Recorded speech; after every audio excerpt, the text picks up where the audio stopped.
Hello. One of my other great interests in terms of books is the literature of the 19th and 20th centuries. And my first introduction, really, in terms of this, was watching the great Jeremy Irons play Charles Ryder in Evelyn Waugh's Brideshead Revisited from the early 80s, the ITV adaptation. I'm going to read to you from Evelyn Waugh's novel of the same title.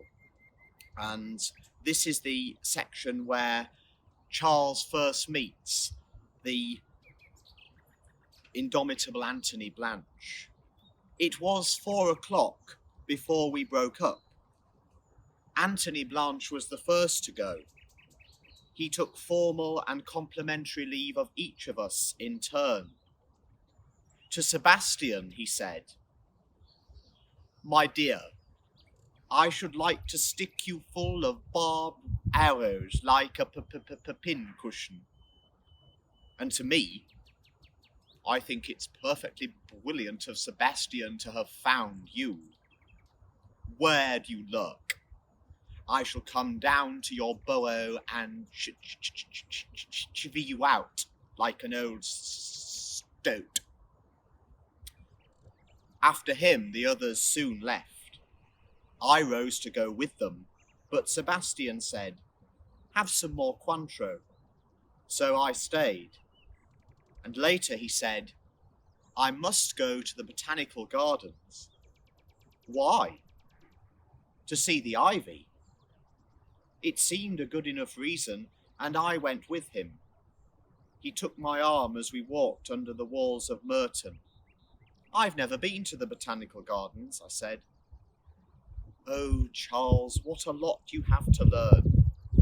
There's a beautiful arch there, and there are more different kinds of ivy than ever I knew existed. I don't know where I should be without the botanical gardens." When at length I returned to my rooms and found them exactly as I had left them that morning, I detected a jejune air that had not irked me before. What was wrong?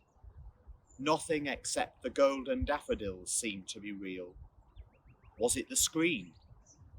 I turned it to face the wall. That was better. It was the end of the screen. Lunt never liked it, and after a few days he took it away to an obscure refuge he had under the stairs, full of mops and buckets.